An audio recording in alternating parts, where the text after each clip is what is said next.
ক্যান্টনমেন্টের খবর কি? যেটিকে আমরা উত্তরপাড়া বলি। বিশেষ করে Dhaka cantonment, Savar cantonment, Comilla cantonment, Chattogram cantonment.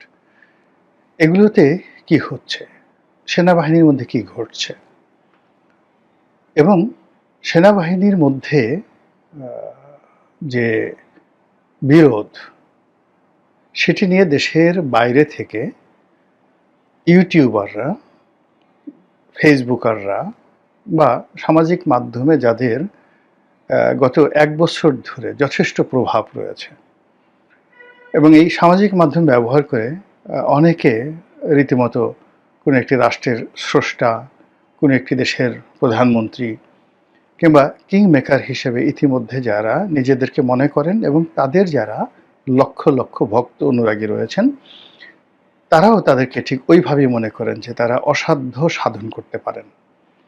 তো এই মানুষগুলো, বেশ কয়েকজন মানুষ, আপনারা সবাই তাদের নাম জানেন, তারা ক্রমাগত অপপ্রচার চালাচ্ছে ক্যান্টনমেন্টের বিরুদ্ধে এবং সেই অপপ্রচারের প্রেক্ষিতে আমাদের সেনাবাহিনীর যে ক্ষয়ক্ষতি হয়েছে, সেনাবাহিনীর সম্পর্কে মানুষের যে ভয়, আতঙ্ক, যেটা দরকার, খুব বেশি দরকার।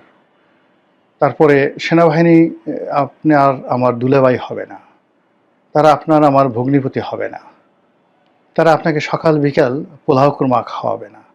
সেনাবাহিনী সমাজে যখন বিশৃঙ্খলা তৈরি হবে, তখন শক্ত হাতে সেই বিশৃঙ্খলা দমন করবে। দেশ যখন বহিঃশত্রু দ্বারা আক্রমণ হবে, তখন তারা নিজেদের জীবন বিলিয়ে দেবে এবং দেশের প্রয়োজনে আমরা যারা দেশ বিরোধী কাজ করব, আমাদেরকে ডাইরেক্ট শুট করার ক্ষমতা তাদের আছে। এটাই রাষ্ট্রের বিধান এবং এর জন্য কোনো আদালতে কখনো তাদের বিরুদ্ধে চাকরির কালীন সময় বা চাকরির পরে কোনো প্রশ্ন তোলা যাবে না। এই ইন্ডিমিউনিটি দিয়েই সেনাবাহিনী গঠন করা হয়, তৈরি করা হয়, আজ নয় হাজার বছর আগের থেকে।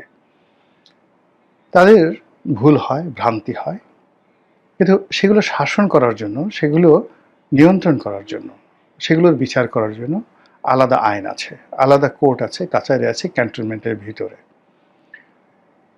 এই যে সেনা আইন, এর বাইরে গিয়ে আমাদের যে সিভিল প্রসিডিউর কোড রয়েছে বা ক্রিমিনাল প্রসিডিউর কোড রয়েছে, এখানে আসলে এই জিনিসগুলো হয় না। এখন যে কাজটি করা হচ্ছে এই সময়টিতে, সেটা হলো ট্র্যাডিশনাল যে সেনা আইন, সেনাবাহিনীর সদস্যদের বিচার এবং তাদের জীবন আচরণ, তাদের কর্ম, তাদের অধিক্ষেত্র, তাদের বাসস্থান, সব কিছু রীতিমতো সিসিং ফাঁক করে দেওয়ার জন্য গত ১ বছর ধরে এই সামাজিক মাধ্যমে যে ক্রমাগত প্রচার, ক্রমাগত প্রোপাগান্ডা এবং যে ক্রমাগত যাকে বলা হয় উস্কানি চলছে, তার ফলে কি হলো, পরিপূর্ণ ম্যাজিস্ট্রেসি পাওয়ার নিয়ে সেনাবাহিনী গত ১ বছর ধরে মাঠে থাকা সত্ত্বেও তারা বলতে গেলে অনেকটা অসহায়ের মতো নীরব দর্শক হয়ে কিংবা পথচারী হয়ে টহল দিয়ে যাচ্ছে শুধু। কিন্তু আইনশৃঙ্খলা রক্ষা থেকে শুরু করে ঠিক আইনশৃঙ্খলার উন্নয়ন এবং জনগণের আস্থা, বিশ্বাস এবং ভালোবাসার যে প্রতীক হিসেবে সেনাবাহিনীকে কল্পনা করা হয়, সেই জায়গাটা এখন এমন একটা জায়গাতে চলে এসেছে যেটা রিগেইন করা সত্যিকার অর্থে সেনাবাহিনীর জন্য দুষ্কর এবং আগামীতে বহু বছর সময় লাগবে। এটা হলো এই অপপ্রচারের ফল। ২ নম্বর হলো যে সেনাবাহিনীর পক্ষে আমাদের এই সামাজিক মাধ্যমে বলতে গেলে যে অপপ্রচার হচ্ছে, তার কাউন্টার প্রচার করার কোনো লোক নেই, কেউ নেই, বিভিন্ন কারণে নেই। প্রথমত যদি এটা করা হয়, বলা হবে যে সে ডিজিএফআইয়ের এজেন্ট, দালাল, সেনাবাহিনীর দালাল, ঘরের খেয়ে কেন বোনের মোষ তাড়াতে যাবে, এক।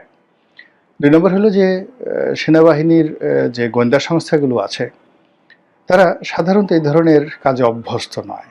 আমাদের সমাজে যারা সত্যিকার অর্থে ইনফ্লুয়েন্সিয়াল সাংবাদিক, বুদ্ধিজীবী, যাদের কথা শুনে মানুষ বিশ্বাস করে, তারা কখনোই এই ধরনের সেনা গোয়েন্দা বা সেনাবাহিনীর এদের সাথে কখনো সংযোগই রক্ষা করে না। সেনাবাহিনী কখনো এদের কাছে আসতে সাহসই পায় না। যেমন ধরুন একজন সিরাজুল ইসলাম চৌধুরী কিংবা ধরুন যেকোনো একজন বাংলাদেশের সম্মানিত ব্যক্তি ছিলেন, যেমন বদরুদ্দীন ওমর মারা গেলেন। তো এদের সঙ্গে বদরুদ্দীন ওমরের কাছে গিয়ে সেনাবাহিনীর ডিজিএফআই ডিজি দেখা করবেন, কথা বলবেন, এটা কেয়ামত হয়ে যাবে, এটা সম্ভব না। কিংবা ধরেন নুরুল কবির সাহেব আছেন, এখন নুরুল কবির সাহেব যদি একটা কথা বলেন, তিনি প্রথমত তিনি ওই অপপ্রচারকারী তাদের বিরুদ্ধে তিনি কোনো কথা বলবেন না, এটা তিনি সেই লেভেলের না, তার কি দরকার? তো তার দরকার নেই। কিংবা নুরুল কবির সাহেবের মতো মানুষ, তিনি কেন সেই পিনাকি, ইলিয়াস এদের কাউন্টার কথা বলতে যাবেন? সে বলল যে ওরা যদি আমাকে গালিগালি করতে মেরেও ফেলে, তবু আমি আসলে তাদের পর্যায়ে বলতে পারবো না। এটাতে প্রথমত তিনি এই লেভেলের না। দ্বিতীয়ত সেনাবাহিনী, রাষ্ট্র বা কোনো পক্ষের দালালি করার মতো যে ব্যক্তিত্ব লাগে বা কারো পক্ষে একেবারে যতটুকু সত্য তুলে দরকার অতটুকু তো তারা করছেন, আমরাও করছি। তো আমি জাস্ট ওনাকে একটা উদাহরণ দিলাম যে ওনার মতো অন্যান্য যারা আছেন তারা কখনোই এরকম সেনাবাহিনীর পক্ষে গিয়ে একেবারে ওয়াকারের পক্ষে কথা বলবেন, সেনাবাহিনীর পক্ষে কথা বলবেন, ডিজিএফআইয়ের পক্ষে কথা বলবেন, এটা আসলে হয় না। সেনাবাহিনীর অবলম্বন বলতে তাদের একটা আইএসপিআর আছে, এবং সেই আইএসপিআরে যারা কর্মকর্তা আছেন তারা যদি এমনি আসলে তাদের যে ড্রাফটগুলো হয় সেই ড্রাফটগুলো ভালো মানের না, সুখপাঠ্য না। তারা যা বলেন ওটা মনোযোগ সহকারে পড়া যায় না। বাংলাদেশে যাদের ধরেন কলমের হাত আছে, তারা যদি আইএসপিআর যদি মনে করেন যে গোপনে হুমায়ুন আহমেদের মতো বা ইমদাদুল হক মিলনের মতো যারা খুব চমৎকার ভাষায় লেখেন, গল্পের মতো করে লেখেন, তাদের নিকট থেকে মানে তারা যা বলতে চান এই বিষয়গুলো লিখিত আকারে যদি আনা হতো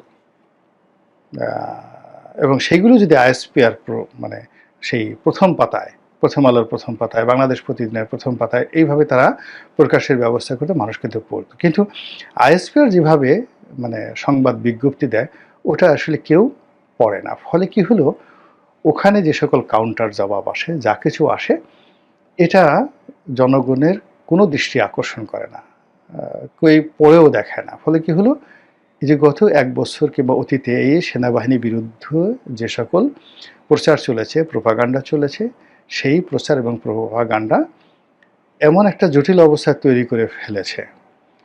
ফলে সেনাবাহিনীর যে ৭২ থেকে এ পর্যন্ত কিংবা পাকিস্তান জমানা থেকে এ পর্যন্ত টোটাল সেনাবাহিনীর যেটিকে ইংরেজিতে বলা হয় লিগেসি, ঐতিহ্য, সেই ঐতিহ্যটা আসলে একেবারে ডাউনগ্রেডে চলে গেছে।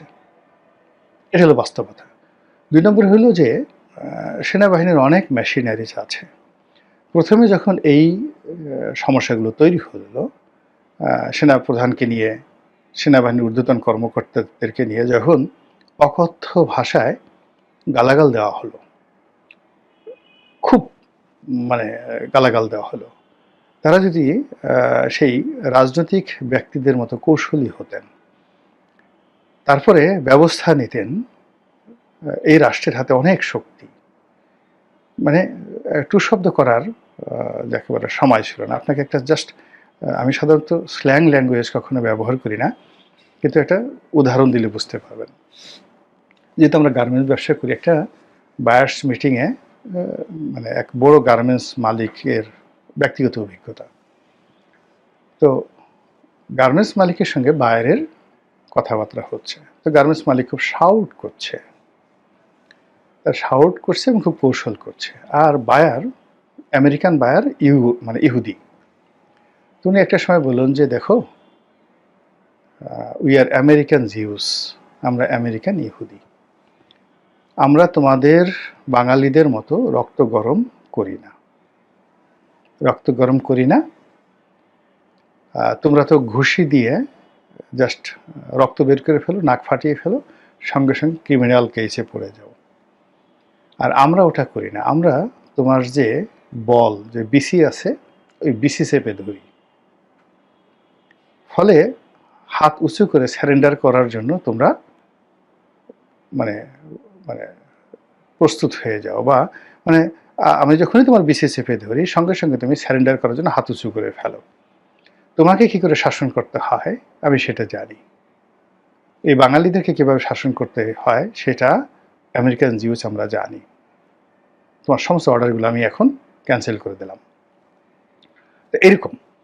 তো এখন রাষ্ট্রশক্তি সবসময় যে আপনাকে মামলায় যেতে হবে, মোকদ্দমায় যেতে হবে, সবসময় যে আপনাকে কথার জবাবে কথা দিতে হবে, not like that. There are many procedures. সেই প্রসিডিওর দিয়ে আপনি যে কোনো আপনার যারা প্রতিপক্ষ তাদের মনে আতঙ্ক তৈরি করতে পারেন, আর সেটা যদি আপনি করতে না পারেন, কারো মুখ যদি বন্ধ করতে না পারেন, সেটা তো আপনার ব্যর্থতা।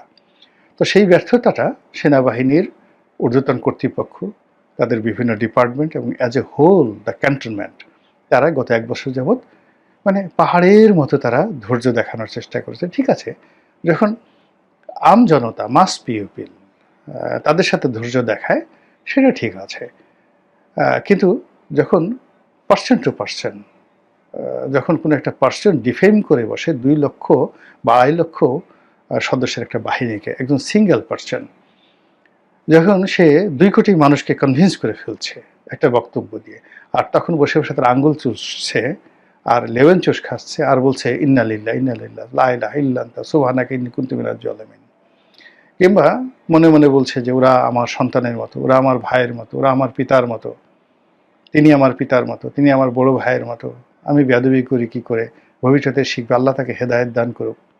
এগুলো ওয়াজের ময়দানে হয়, এগুলো যুদ্ধের ময়দানে এগুলো হয় না। বাংলাদেশের যে অবস্থা, সেই অবস্থায় আজকের এই যে সেনাবাহিনীর যে দুরবস্থা, সেই দুরবস্থার জন্য সেনাবাহিনীর যে কর্মকর্তা তারা কোনো অবস্থাতে তাদের দায় এড়াতে পারবেন না। এখন রাতারাতি ইচ্ছা করলে এই জিনিসটা হচ্ছে না।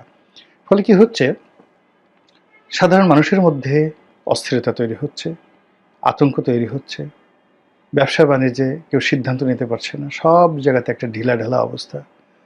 টিএনও সাহেব দায়িত্ব পালন করছেন না, ডিসি সাহেব দায়িত্ব পালন করতে পারছেন না, এসপি সাহেব ভয় পাচ্ছেন, জেলাতে একজন বিনিয়োগ করবে পারছে না, ঘুষের রেট বেড়ে গেছে, ছোট ছোট কর্মকর্তা ইউনিয়ন পরিষদের সেই সচিব থেকে শুরু করে তহসিলদার পর্যন্ত তারা সবাই এক একজনের মেজর জেনারেল হয়ে গেছেন, এক একজনের লেফটেন্যান্ট জেনারেল হয়ে গেছেন। এইরকম একটা যাকে বলা হয় ক্ষুদ্র ক্ষুদ্র সমাজের প্রতিটা স্তরে এক একটা করে ফ্রাঙ্কানেশনের দানব তৈরি হয়ে গেছে। আর সেই দানব যখন তৈরি হয়ে সারা দেশে দানবীয় তাণ্ডব তৈরি করে ফেলেছে, যখন সবচেয়ে পাওয়ার হাউস এই মুহূর্তে ক্যান্টনমেন্ট সেনাবাহিনী, তো তাদেরকে যখন সরাসরি হিট করে কোনো মানুষ দুর্গন্ধ ছড়ায়, কোনো মানুষ যাকে বলা হয় এখানে নেতিবাচক খবর ছড়ায়, কোনো মানুষ একটার পর একটা বিভ্রান্তি ছড়ায়, তাহলে জমে টেনে মানে আছে না যে মানুষের মুখে জয় মানুষের মুখে ক্ষয়। মানে সেনাবাহিনী, সশস্ত্র বাহিনী 1000 বছর ইতিহাসে এতটা সেন্সিটিভ, এখানে যে কোনো একটা গুজব, আমরা সিভিল সোসাইটিতে যেটা গুজব, এটা ভদ্র সমাজে যেটা গালাগালি করবে, সেটা ব্রাহ্মণবাড়িয়াতে গিয়ে ঢাল সুরকিতে পরিণত হয়ে যাবে। আর এটি যদি ক্যান্টনমেন্টে হয়, সঙ্গে সঙ্গে গোলাগুলি শুরু হয়ে যাবে। এটাই একটা ছোট্ট ঘটনা, সেই আনসার বিদ্রোহ আমাদের দেশে, সেই 7ই নভেম্বর, সেই 15ই আগস্ট, তারপরে সেই 1/11, মানে যে ঘটনাগুলো ঘটেছে, যে কুগুলো ঘটেছে, সূত্রগুলো দেখবেন যে একটা গুজব থেকে। খালেদ মোশাররফের মৃত্যু কি দেখেন, বলল যে সে ভারতের এজেন্ট, ভারতের পক্ষে সে কু করেছে, দেশটাকে ভারত দখল করে ফেলবে। পুরো সেনাবাহিনী তছনছ করে আমরা ইতিহাসের অন্যতম একজন শ্রেষ্ঠ বীর মুক্তিযোদ্ধাকে হারালাম, খালেদ মোশাররফকে হারালাম।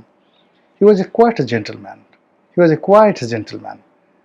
আমাদের খালেদ মোশাররফ সাহেবের যে জেন্টেলিটি, সেখানে ওয়াকার সাহেবের জেন্টেলিটির সাথে আরও অনেক গ্রেডের। ওয়াকার সাহেবের সামরিক যে যাকে বলা হয় তার যে লিগেছি, তার যে আউটপুট, তার চেয়ে খালেদ মোশাররফের, কর্নেল তাহেরের আউটপুট অনেক অনেক বেশি, অনেক অনেক বেশি। জেনারেল আবুল মঞ্জুরের আউটপুট অনেক অনেক বেশি, জেনারেল জিয়াউর রহমানের আউটপুট অতুলনীয়। কিন্তু গুজব, শুধুমাত্র এই ক্যান্টনমেন্টের গুজব, সেই গুজবে আমরা তাদেরকে কিন্তু হারিয়ে ফেলেছি। আমরা কোথায় আছি, কোন অবস্থায় আছি, আগামীকাল কী হবে আমরা জানি না। এখনো পর্যন্ত আমাদের রাষ্ট্রের যতটুকু শক্তি অবশিষ্ট রয়েছে, আমাদের মধ্য থেকে যারা কর্তা ব্যক্তি তারা যদি হুঁশে ফিরেন এবং তারা যদি সঠিক সময়ে সঠিক সিদ্ধান্ত নিতে পারেন, তাহলেই এই দেশ, এই জাতিকে রক্ষা করা সম্ভব। অন্যথায় কি হবে একমাত্র আল্লাহ ছাড়া কেউ জানেন না। আসসালামু আলাইকুম ওয়া রাহমাতুল্লাহি ওয়া বারাকাতুহু।